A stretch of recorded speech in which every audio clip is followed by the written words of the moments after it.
Student class 9th का maths का annual examination practice paper है ये डीओई का क्लास 9th के लिए 22-23 सेशन का। इसका हमने सेक्शन ए कर लिया था, प्रीवियस वीडियो में जाके आप इसे चेक कर सकते हैं।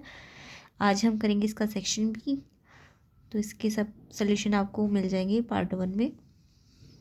DOE annual exam practice sheet या प्रैक्टिस पेपर की आप सर्च कीजिए।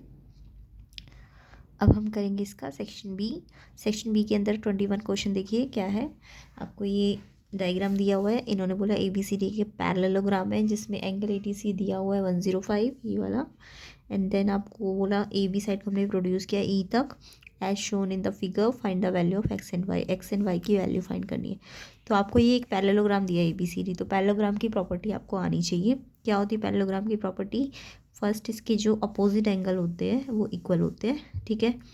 और सेकंड जो इसके एडजेसेंट एंगल होते हैं इनका सम 180 होता है। ये एडजेसेंट है ना D और C, तो इनका सम तो 180 है। एंड D और B ये वाला इस साइड वाला ये अपोजिट एंगल है, तो इनका सम नहीं सॉरी ये इक्वल होते हैं, ठीक है। तो ये प्रॉपर्टी लगा के हम सॉल्व करेंगे इसको।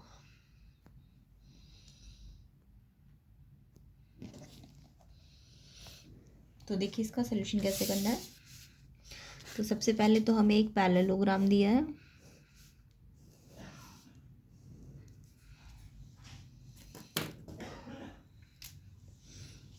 ABCD, और इसको फिर हमने AB को एक्सटेंड किया है E तक। ये X है, ये Y है, और ये एंगल दिया हुआ है आपको 105, ठीक है। अब इसमें हमें सबसे पहले देखिए Y निकल जाएगा। मैंने आपको क्या क्या पैरेललोग्राम है ना ABCD, तो इसके एडजेसेंट एंगल कौन कौन से है? C का D के साथ है ना, या D का A के साथ, तो ये एडजेसेंट एंगल है। CD एडजेसेंट एंगल है, DA एडजेसेंट एंगल है। तो आपको Y निकालना है, तो C और D एडजेसेंट एंगल है ना, तो एडजेसेंट एंगल का सम कितना होता है एक पैरेललोग्राम में? हम बोलेंगे ABCD इज ए पैरेललोग्राम, तो सम ऑफ एडजेसेंट एंगल कितना होता है 180। तो C है 105 और Y आपको निकालना है, तो ये आ जाएगा Y आपका 180 में से 105 को माइनस कर लीजिए, तो आ जाएगा 75, ठीक है। अब Y आ गया। अब आपको दिख रहा है ये अगर पैरेललोग्राम है तो ये लाइन इस लाइन के पैरेलल होगी, ये वाली लाइन इस लाइन के पैरेलल है ना, ये वाली इसके, तो ये क्या होगा? ये क्या ट्रांसवर्सल लाइन होगा। तो ये X देखो इधर है लाइन के अंदर, अगर ये X इधर है तो ये इधर इसके क्या होता है? इक्वल होता है ना। ये कैसे एंगल होते हैं? Alternate interior. तो X यहाँ है और Y यहाँ है, तो ये अल्टरनेट बना रहे, तो XY के क्या हो जाएगा? इक्वल हो जाएगा 75, क्योंकि अल्टरनेट इंटीरियर है। इसमें रीज़न लिखोगे adjacent, sum of adjacent angle of parallelogram, ठीक है। तो ये समझ आ गया, पैरेलल लाइन है तो ये ट्रांसवर्सल है, तो ये इसके इक्वल होगा अल्टरनेट इंटीरियर। लाइन के अंदर अगर अपोजिट साइड में एंगल बनते हैं तो अल्टरनेट इंटीरियर होता है, पैरेलल लाइन होनी चाहिए, ठीक है। तो ये X और Y निकल गए। हमें क्या निकालना है क्वेश्चन में? X और Y का सम। तो ये ध्यान रखना, X और Y का सम निकालना है। तो X भी 75 आ गया, Y भी 75 आ गया, तो इनका सम निकाल लो। कितना आ जाएगा टोटल करेंगे तो 150। तो आपको सिर्फ XY करके नहीं छोड़ना, आपको उनका सम भी निकालना है, ठीक है। तो क्वेश्चन समझ आ गया। नेक्स्ट क्वेश्चन कर लेते हैं।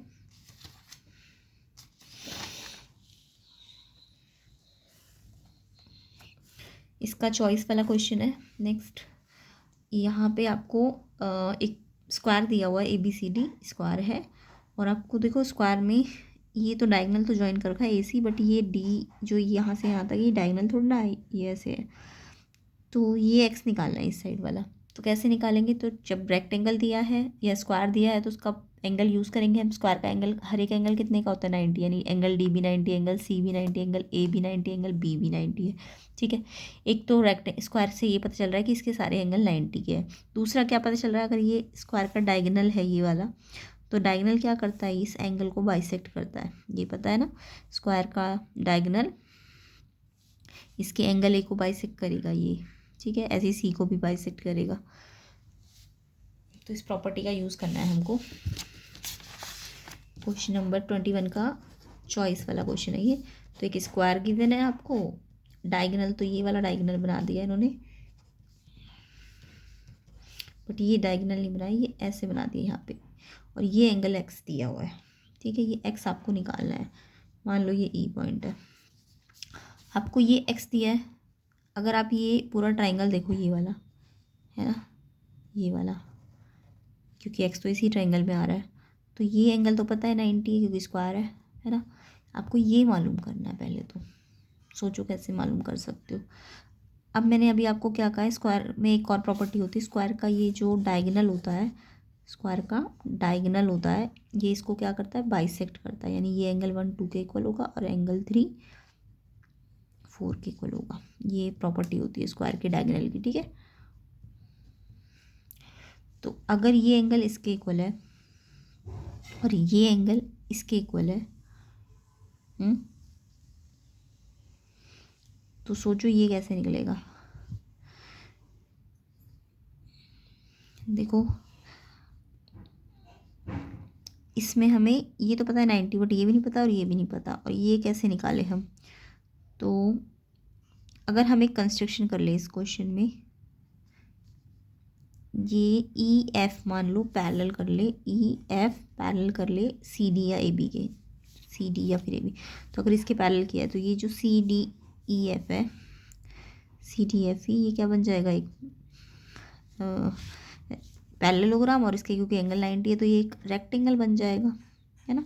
अब ज़रूरी नहीं है स्क्वायर ही बने, क्योंकि साइड क्या पता ये वाली, क्योंकि इससे कम या ज़्यादा हो सकती है, तो हम बोलेंगे ये पैरेललोग्राम है, और पैरेललोग्राम है तो ये 90 डिग्री है तो रेक्टेंगल है ये, है ना। तो अगर ये रेक्टेंगल है तो ये पूरा एंगल यहाँ से यहाँ तक ये भी 90 होना चाहिए, है ना। C E F, angle C E F कितना होना चाहिए, 90 डिग्री।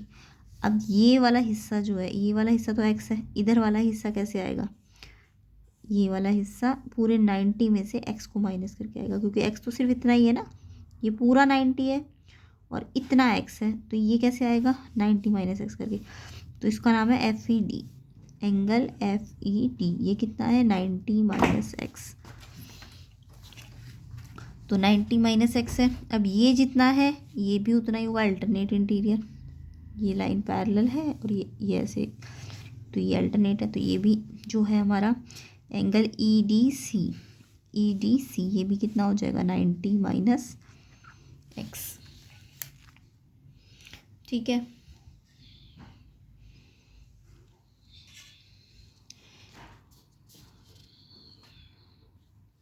या तो आप इस तरीके से कर सकते हैं, या एक और तरीका है, मैं आपको दूसरा तरीका भी बताती हूँ, ये थोड़ा लेंदी हो जाएगा। तो इसमें क्या है, आपको पता है ये डायगोनल अगर बाइसेक्ट कर रहा है, ये डायगोनल अगर बाइसेक्ट कर रहा है तो ये पूरा 90 है, तो ये सिंगल कितना होगा 45 होगा ना, ये सिंगल कितना होगा 45, है ना। अगर ये पूरा 90 है तो ये 45 होना चाहिए, और अल्टरनेट करके ये भी कितना होना चाहिए 45 होना चाहिए, है ना। ये ज़्यादा आसान तरीका है। तो ये 45 है तो ये भी 45 होगा अल्टरनेट, तो हम बोलेंगे कि ये क्योंकि क्या है डायगोनल है, तो ये जो एंगल है डी बी सी पूरे बी एंगल का हाफ होना चाहिए, तो हाफ 90 का कितना आ जाएगा 45। इस तरीके से कर लेना, वो थोड़ा एक्स्ट्रा लेंदी हो जाएगा। तो ये 90 का हाफ 45 हो जाएगा, उसके बाद ये 45 है। अब देखो हमें ये मालूम करना है, ये वाला मालूम करना है, और ये हमें मालूम नहीं है।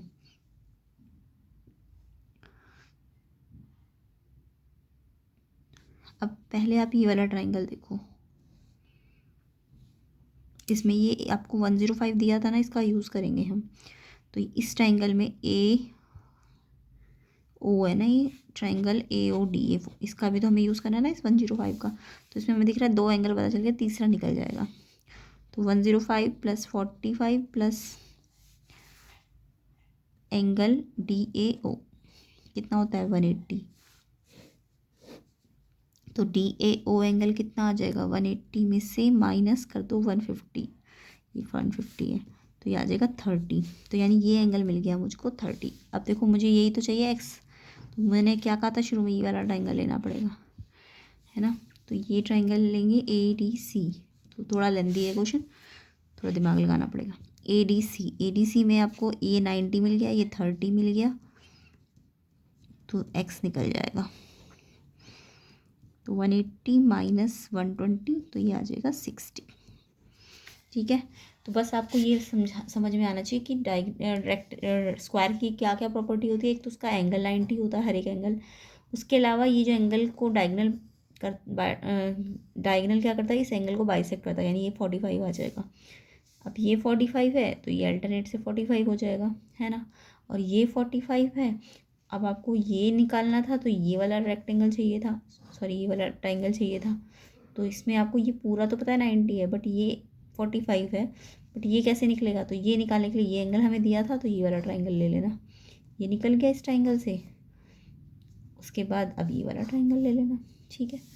तो इस तरीके से करना था। तो पहले तो ये 45 निकालना है 90 का करके, ये 45 का अल्टरनेट करना है, फिर ये वाला ट्राइंगल लेना और फिर बड़ा वाला लेना। तो ऐसे करेंगे इस क्वेश्चन को।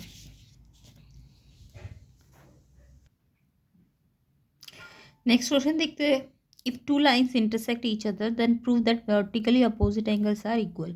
अगर दो लाइन इंटरसेक्ट करे तो प्रूव करो कि वर्टिकली अपोजिट एंगल इक्वल होता है। जैसे अभी तक तो आप लगाते थे ना कि अगर यहाँ क्रॉस लाइन कर रही है तो इधर अगर 30 है तो उस साइड भी 30 होता है। तो उसको हमें यहाँ प्रूव करना है कि वर्टिकली अपोजिट एंगल कैसे इक्वल आएंगे। तो ये एक थ्योरम है, ठीक है। तो थ्योरम में हमें क्या करना पड़ता है, पहले डायग्राम बनाना होगा। देखिए इन्होंने बोला है दो लाइन है जो इंटरसेक्ट कर रही है, तो हम इसका डायग्राम बनाएंगे। ऐसे करके एक दो लाइन बना देंगे, एक ए बी और एक सी डी, जो मान लो ओ पे इंटरसेक्ट कर रही है।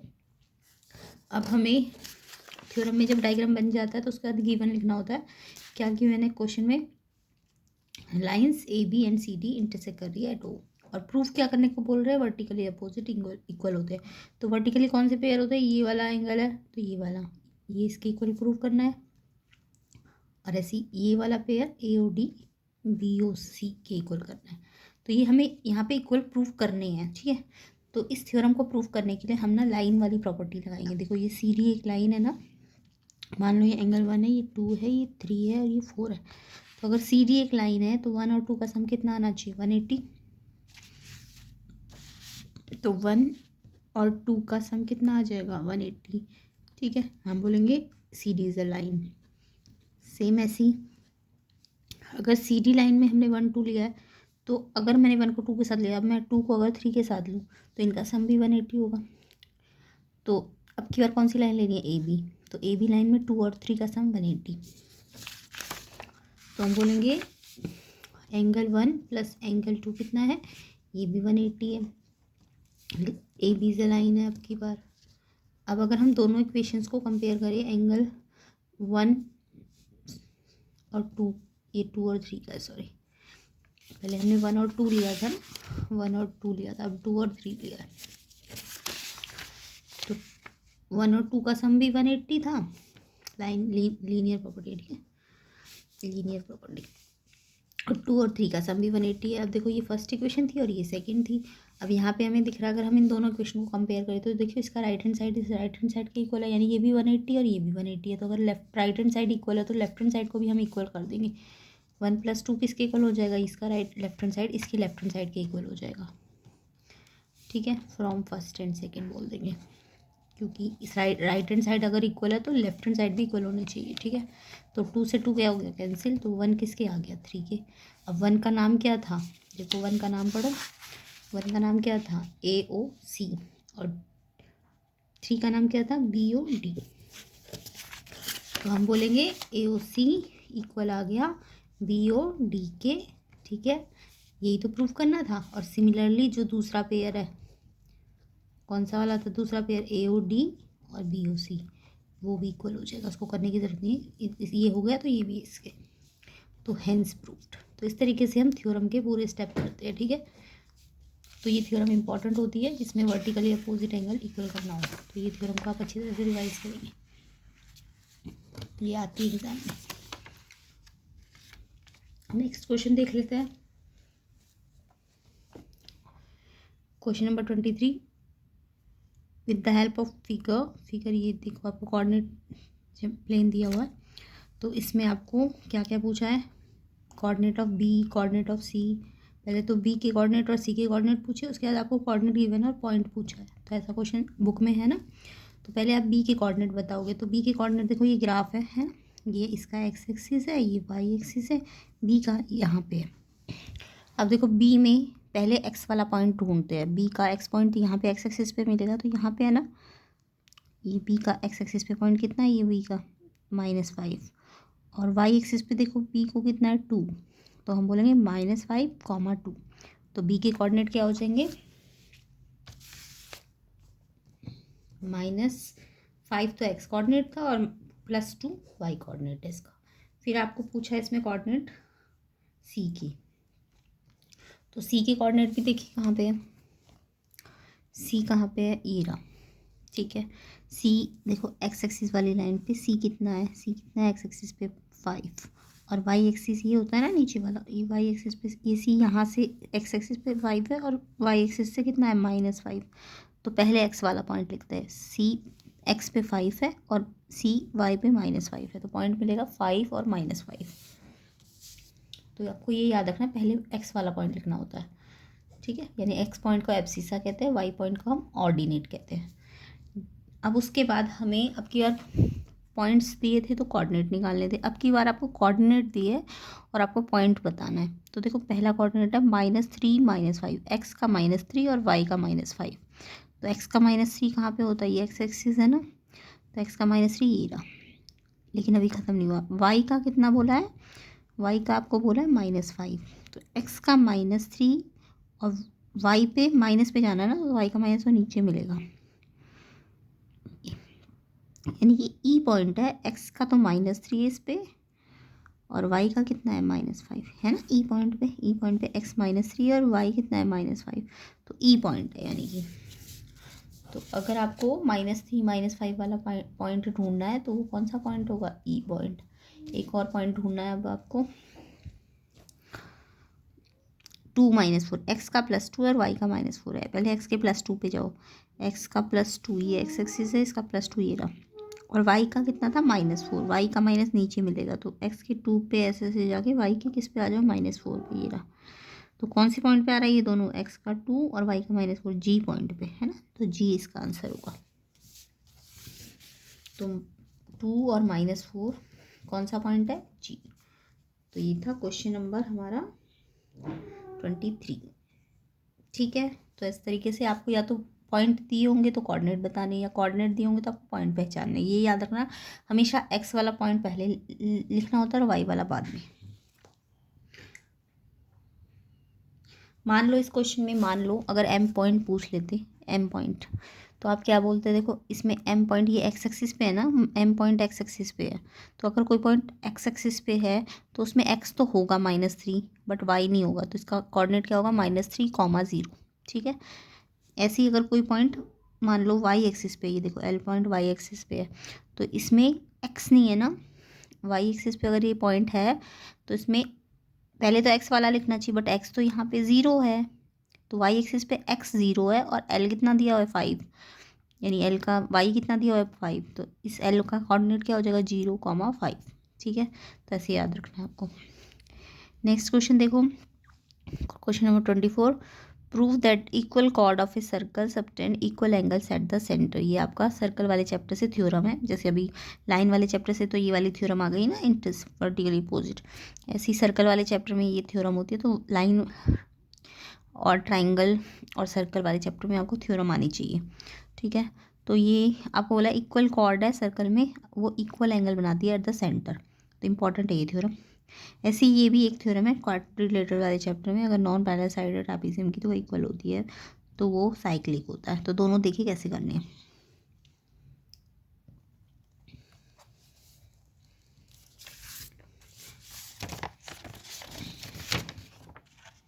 तो सबसे पहले तो आपको देखो क्या बोला है कि एक सर्कल है, ठीक है, सर्कल बोला है तो सर्कल बनाना पड़ेगा, और 2 कॉर्ड बनानी है आपको। मान लो एक कॉर्ड यहाँ पे बना दी मैंने और एक कॉर्ड ऐसे बना दी, ये ए बी कॉर्ड है और ये सी डी कॉर्ड है, और बोला ये दोनों की लेंथ ना इक्वल है। और उसके अलावा आपको बोला है इक्वल कॉर्ड है और वो सेंटर के साथ, सेंटर ये ओ है ना, ओ सेंटर के साथ ये वाली कॉर्ड एक एंगल बना रही है, ऐसी ये वाली कॉर्ड भी एक एंगल बना रही है। ये एंगल आपको इक्वल प्रूव करने हैं। ये देखो वर्टिकली नहीं है, ज़रूरी नहीं है कॉर्ड आपको ऐसे सीधी दे, आप कैसे भी बना सकते हो, तो ये वर्टिकली मत कर देना, इक्वल करके वर्टिकली कर दो, गलत हो जाएगा, तो आपको इसे प्रॉपर करना पड़ेगा। ठीक है, तो यहाँ पे आपको गिवन क्या है, अभी मैंने आपको बोला है कि कोई भी थ्योरम है उसमें आपको गिवन लिखना पड़ेगा। तो गिवन क्या है, a circle centre O radius R ये सब लिखना पड़ता है सर्कल वाले, ठीक है। एंड आपको और क्या दिया हुआ है, ए बी और सी डी क्या है, A B and C D are chords, A B and C D are chords such that A B क्या दी हुई है आपको, सी डी के इक्वल, ठीक है। अब आपको इसमें क्या बोला है कि कॉर्ड अगर इक्वल है तो ये जो एंगल में सेंटर बन रहे हैं, कॉर्ड जो बनाती है एंगल सेंटर पे एंगल कैसे जाएगा, कॉर्ड से सेंटर पे एंगल ऐसे ए ओ बी। तो आपको प्रूफ करने को बोला है कि एंगल ए ओ बी किसके इक्वल आना चाहिए, angle C O D. Centre पे एंगल बोला है ना, तो ओ बीच में आना चाहिए, ए ओ बी और सी ओ डी ये इक्वल करने हैं, ठीक है। अब आपको इसमें प्रूफ कंस्ट्रक्शन तो इसमें कुछ होगी नहीं, प्रूफ करना है, ठीक है। तो जब भी कोई चीज़ एंगल या साइड आपको इक्वल करनी होती है तो आपको पता है ना, जनरली दो ट्राइंगल जब भी और उनमें कुछ इक्वल करना हो तो आपको कॉन्ग्रुएंसी आनी चाहिए। तो इस सर्कल वाले चैप्टर में अगर आपको ये एंगल इक्वल करने हैं तो इन ट्राइंगल को इस ट्राइंगल के कॉन्ग्रुएंट करना पड़ेगा। तो कॉन्ग्रुएंट करने के लिए आपको पता है 3 चीज़ें चाहिए। तो पहली चीज़ तो दी हुई है ए बी सी डी के क्या है, इक्वल, ये तो दिया ही हुआ है, कॉर्ड इक्वल है। दूसरी चीज़ सोचो, देखो ये भी रेडियस है, ये रेडियस होती है ना, ओ सेंटर से सर्कल पे जो जाती है ये रेडियस है, तो ये रेडियस इसकी इस वाली रेडियस के इक्वल कर दो, तो ए और रेडियस क्या हो जाएगी, ओ डी रेडियस की। ये दोनों सब रेडियस ही तो है, ये रेडियस क्या होती है एक सर्कल में, इक्वल होती है। सेम ऐसी इसकी बी ओ रेडियस, ये भी तो रेडियस है, इसकी ओ डी ओ सी रेडियस के इक्वल कर दो, ये भी रेडियस है। अब ये 3 चीज़ें बराबर है तो ट्राइंगल क्या हो जाएंगे, ये कौन सा ट्राइंगल है, अगर मैंने इसकी ये वाली साइड इसके बराबर की है, ए ओ डी के बराबर की है, और ओ बी सी डी के बराबर की, तो नाम कैसे लिखेंगे, देखो इसके 1 को इसका 1 कट लगाया और इसका डबल, इस वाले का डबल कट लगाया, जो भी इक्वल किया है, या इसके इक्वल क्या है, ये इसके इक्वल है। अब नाम कैसे लिखेंगे, इसके ट्राइंगल का नाम लिखने के लिए इसके 1 कट से इसके 2 कट पे घुमाऊंगी, ए ओ बी। तो इसका भी आप ऐसे नहीं लिख सकते, गलत हो जाएगा नाम, इसके भी सिंगल कट से डबल कट पे घुमाना है, तो इसका सिंगल कट ऐसे ओ डी सी, या हाँ ओ, इसको मैंने बोला ए ओ बी, तो इसका नाम क्या पड़ेगा, ओ डी सी।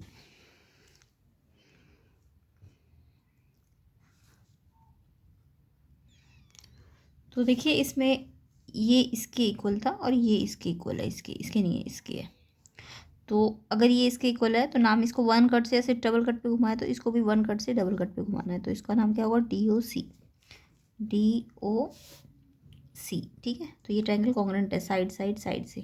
अब ट्राइंगल कॉन्ग्रुएंट है तो आपको पता है इसके कॉरस्पॉन्डिंग पार्ट इक्वल होंगे, तो हमें तो एंगल बराबर करना है ना, इसका भी ओ आना चाहिए और इसका भी ओ आना चाहिए।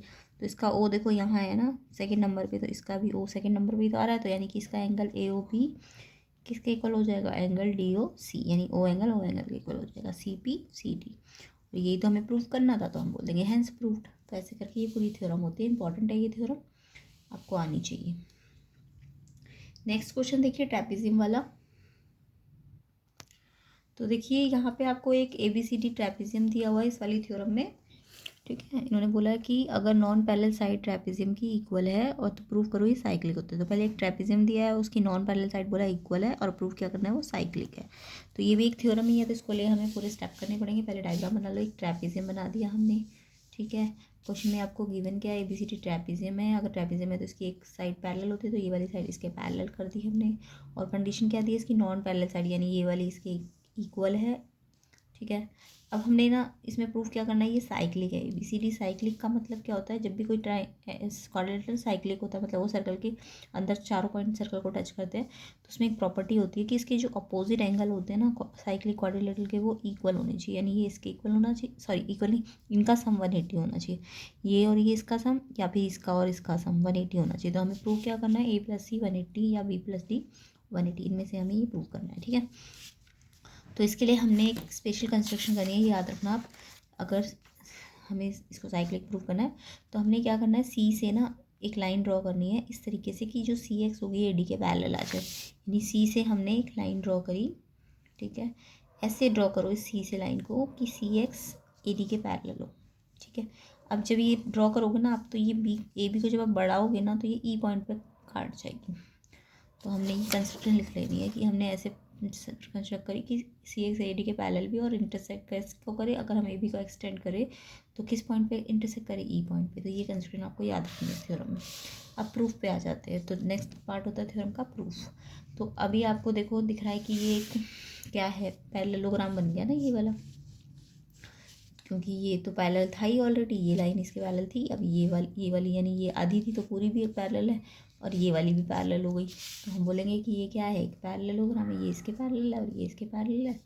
तो ये ई सी डी जो है ये एक पैरेललोग्राम है। और पैरेललोग्राम में होता क्या है कि ये जो पैरेलल साइड है ये वाली और ये वाली, ये आपस में क्या हो जाएगी, इक्वल। वैसे तो ये भी इक्वल है पूरी ये, बट हमें इसका यूज़ करना है। तो ये इसके पैरेलल है और इक्वल भी है। तो अगर इक्वल है, बट हमें तो क्वेश्चन में ए डी बी सी के इक्वल भी दिया हुआ है, तो अगर ये भी ए डी है ये भी ए डी है तो ये भी आपस में इक्वल हो जाएंगे, है ना। बी सी और सी ई भी, अब देखो बी सी और सी ई ये आपस में इक्वल हो गए, है ना। तो अगर इक्वल है तो अपोजिट एंगल भी क्या हो जाएंगे, इक्वल हो जाएंगे। यानी 1 और 2 लिख लेना, angle opposite equal sides are equal. ठीक है, अब अगर ये इक्वल है तो अब आपको देखो, आपको तो इनका थोड़ा ना कुछ काम है, आपको तो बी ए डी सी लाना है। तो आप देखो ये और ये बी के साथ ऐसे अटैच है ना लीनियर पेयर बना के। तो 1 और एंगल बी का जो सम है वो कितना है, 180 लीनियर पेयर। ठीक है, अगर ये सम 180 है तो इसका मतलब ये सम तो 180 है, बट मुझे ये नहीं लाना, मुझे तो इसके साथ ये चाहिए। तो सोचो 1 डी से कैसे आएगा। तो आपको पता है कि 1 2 के भी इक्वल है, तो आपने 1 को 2 के इक्वल कर दिया, तो 1 की जगह 2 रख दो, है ना। अब ये 2 प्लस ए बी सी 180 आ गया, लेकिन बी के साथ हमें 2 भी नहीं चाहिए, हमें तो डी चाहिए। अब सोचो ये 2 डी के इक्वल है, यस ये 2 डी के इक्वल है क्योंकि ये पैरेललोग्राम है।